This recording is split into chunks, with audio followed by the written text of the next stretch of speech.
Special basmati rice છે જો આ છે સ્પેશિયલ જો પ્રસાદ વાહ તો ફાઇનલી જો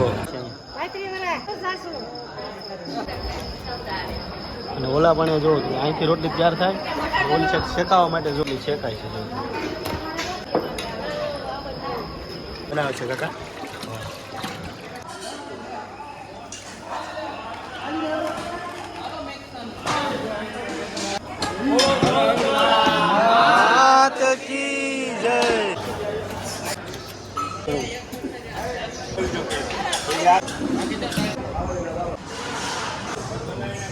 હર હર મહાદેવ બધાની તો નવા વિડીયોમાં ફરી એકવાર તમારું સ્વાગત છે. તો આજે તમને બતાવવાનું છે જે ચામુંડામાંનું અહીંયા ધમધમતું રસોડું ચાલુ હોય જે કન્ટિન્યુ તમે આવો તો કોઈ પણ ટાઈમે આવો, બપોરના ટાઈમે ચાલુ હોય અને સાંજના ટાઈમે પણ ચાલુ હોય છે. તો આજે તમને બતાવવાનું છે પૂરી પ્રોસેસ અને કઈ કઈ પ્રસાદ બનાવવામાં આવે છે તમને બધું જ બતાવવાનું છે. તો વિડીયોમાં પહેલી વાર હોય તો સબસ્ક્રાઈબ કરવાનું ભૂલતા નહીં અને એક લાઈક કરી દેજો. હાલો મળીએ આગળ. જો તો આવતા વેત જો માતાજીના દર્શન થાય છે અને દાદા સેવા કરે છે અહીંને સેવા કરી અહીંયા 1 મહિનાથી 1 મહિનો સેવા કરી અમને 1 મહિનો ને આગળ આવતા જો રસોડામાં જો દાળ તૈયાર થઈ રહી છે ને માતાજીનો પ્રસાદ ચાલુ છે. કેટલી લાપસી બનાવવામાં આવે રોજ દરરોજ માટે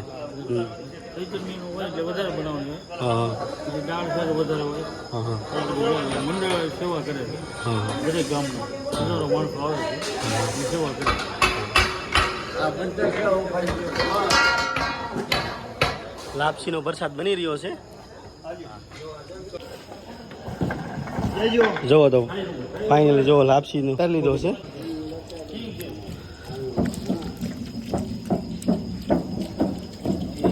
લાપસીના પ્રસાદમાં જોવો તો સ્પેશિયલ જો સિંગ તેલ જ નાખવામાં આવે છે.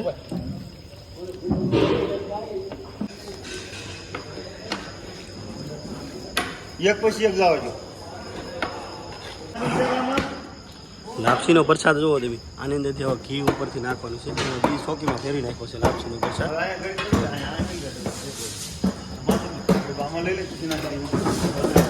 એની પ્રસાદમાં જોવો તમે સ્પેશિયલ ઘી નાખવાનું છે સ્પેશિયલ અમૂલનું. શાકમાં જોવો તમે એનું તેલ મુકાઈ ગયું છે અને આજનું શાક રીંગણા બટેકાનું શાક બનાવવાનું છે. બધા જ રીંગણા કટિંગ થઈ ગયા છે. તો બટેટાનો પણ સ્ટોક કરી નાખ્યો છે. ભાતના આંધણ મેકાઈ ગયા છે. જો તો ફાઇનલી જો ભાતનું આંધણ આવી ગયું છે અને ભાત નાખી દે સ્પેશિયલ બાસમતી રાઈસ છે.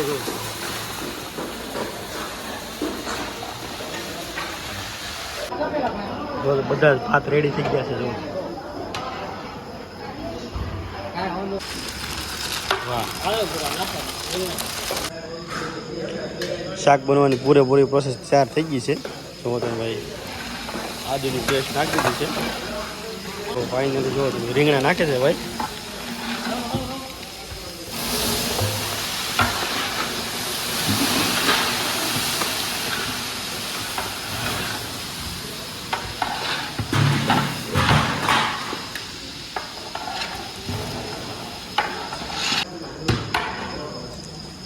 રોજનું કેટલા કિલોનું શાક બનાવવામાં આવે?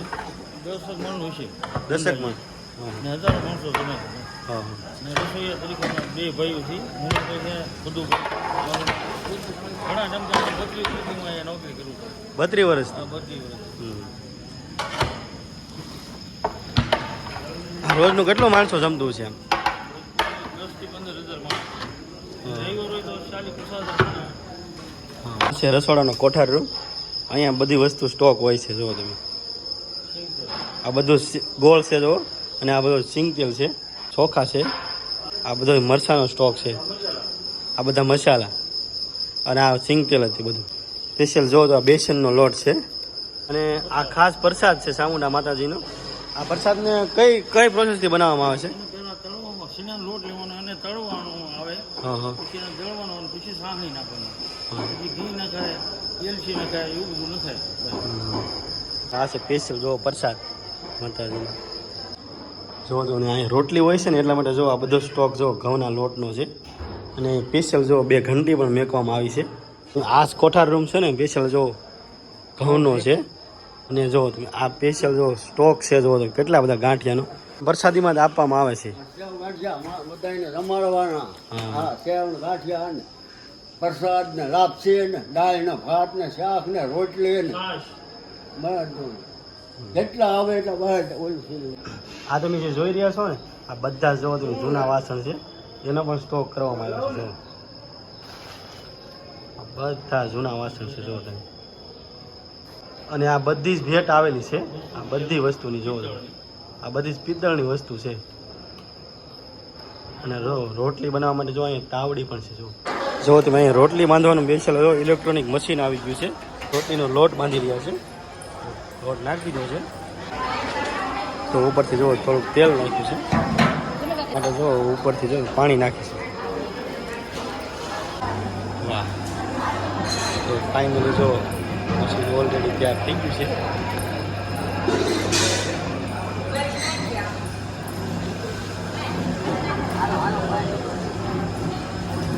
ફાઇનલી જો લોડ કમ્પ્લીટ થઈ ગયો છે. જો અહીંયા સ્ટોક કરે છે.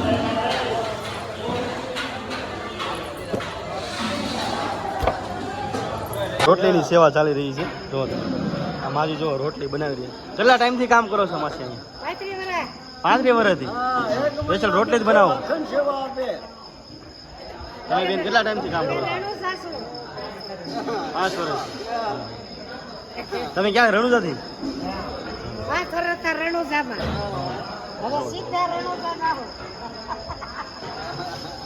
સ્પેશિયલ ગુંડલા બનાવે છે ને આ બેન જો નાની રોટલી બનાવે છે.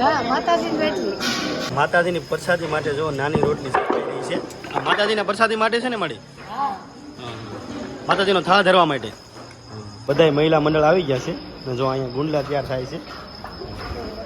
અહીંયા પણ ગુંડલા તૈયાર થાય છે. અહીંયા જો તમે રોટલી તૈયાર થાય છે. અહીંયા પણ રોટલી તૈયાર થાય છે. જો રોટલી તૈયાર થઈ ગઈ છે. અને ઓલા પણ જો તમે અહીંથી રોટલી તૈયાર થાય, ઓલી સાઈડ શેકાવા માટે જો તમે અહીંયા લાવે છે. જો અહીંયા રોટલી શેકાય છે.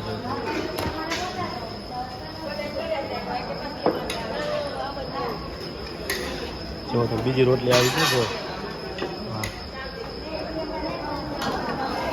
અહીંયા તૈયાર થાય ને રોટલી શેકાય છે. જો રોટલી તૈયાર થઈ અને ઉપરથી જો માસી તેલ લગાવી રહી છે.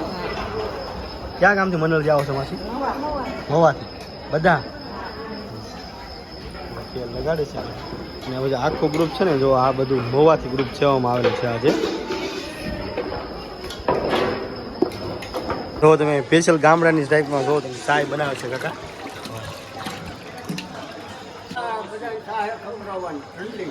ઠંડી. વાહ, તમે આખો સ્ટોપ બનાવ્યો છે ભાઈ ચાયનો. ભોજનશાળામાં જમવા આવ્યો હોય ને તો અહીંથી આપણે તમને પહોંચ મળશે. તમારે જો કદાચ દાન કરવું હોય ને તો અહીંયાથી દાન થઈ શકે. જો પહોંચ અહીંથી મળી જાય છે. અને જો આ ટ્રસ્ટીના આયોજકો છે બધા. હવે આને આપણે પૂછશું આ રસોડા વિશે. તમારું નામ દાદા? ઘનશ્યામભાઈ રાજ્યગુરુ. રાજ્યગુરુ. ઊંચા કોટલા સામુંડા દેવસ્થાન ટ્રસ્ટ વતી અમે અહીંનું ભોજનાલયનું ટોટલી હેન્ડલિંગ કરીએ છીએ. અને હજારો યાત્રિકો અહીંયા માતાજીની શ્રદ્ધા રાખી અને માનતાઓ એ કરવા માટે આવે છે. કોઈ ચાલતા આવે છે, કોઈ દોડતા આવે છે. અને બહાર ગામથી લાપસીની વ્યવસ્થા પણ અહીં આપણે હજી પરંપરાગત જાળવી રાખેલી છે. કોઈ બહાર ગામથી આવે લાપસી કરવા માટે તો અહીંથી વાસણ આપીએ છીએ, બળતણ આપીએ છીએ, પાણીની સુવિધા પૂરી પાડીએ છીએ. તેમજ અમારું અહીંનું અન્નક્ષેત્ર કન્ટિન્યુ 24 કલાક શરૂ હોય છે. ગમે ત્યારે ગમે એ સંજોગોમાં માણસો રાત્રિ દરમિયાન પગપાળા કોઈ આવ્યું હોય તો અન્નક્ષેત્રમાંથી કોઈ ભૂખ્યું રહેતું નથી. અમે બધાને ભોજન કરાવીને જમાડીને જંપીએ છીએ. એવું અમારું તટસ્થ નિર્ણય છે. તમામ ટ્રસ્ટીગણો અમારી સાથે છે. ટ્રસ્ટીગણો વતી જ અમે અહીંનું હેન્ડલિંગ કરીએ છીએ. અને કોઈ બી યાત્રિકોની કોઈ ફરિયાદ ન આવે એવું સુસજ્જ વાતાવરણ અહીંનું કરી અને આગળ કામગીરી કરીએ છીએ. તમામ યાત્રિકો ખૂબ શ્રદ્ધાથી અહીં આવે છે. માતાજીનું કામ પણ કરે છે.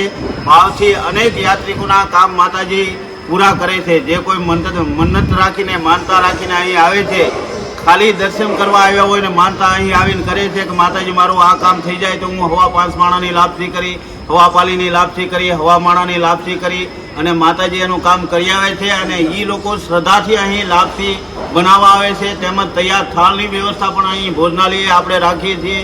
જે પ્રમાણે માનતા હોય એ પ્રમાણે પૈસા લઈ અને અંદરથી અમે પવિત્ર રીતે થાળ બનાવીને આપીએ છીએ. લોકો એની હાથે જવારે છે માતાજીને અને એની માનતા પૂરી કરે છે. ધન્યવાદ. જય માતાજી. ઘનશ્યામ રાજ્યગુરુના જય માતાજી.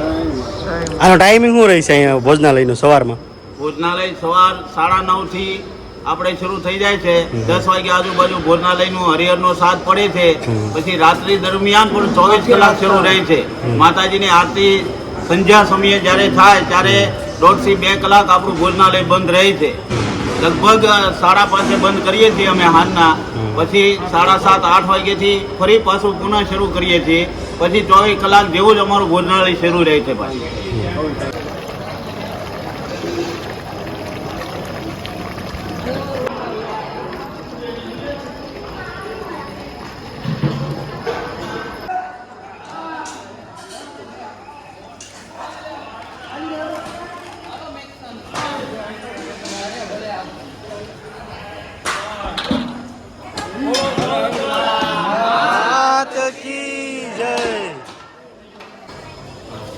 જો આ બધા જ બાઉલ હવે ભરવાના છે.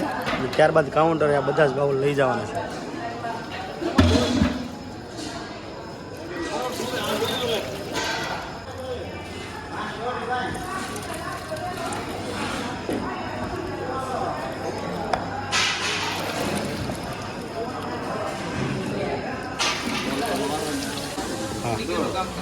તો આના બાઉલ પર દાળના બાઉલ પણ ભરાવાનું સ્ટાર્ટ થઈ ગયું છે.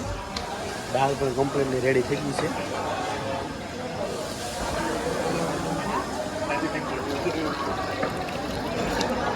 બાઉલ બધા રેડી થઈ ગયા છે અને આ બાઉલ બધા જોવો તમે કાઉન્ટર ઉપર લગાડી દેવામાં આવે છે. જો આ બાઉલ જો અહીંયા લગાડવાનું. હવે ઓલરેડી બધા સેવાવાળા બધા મંડળ હોય ને એ બધા આવી ગયા છે અને કાઉન્ટર પણ લાગી ગયું છે.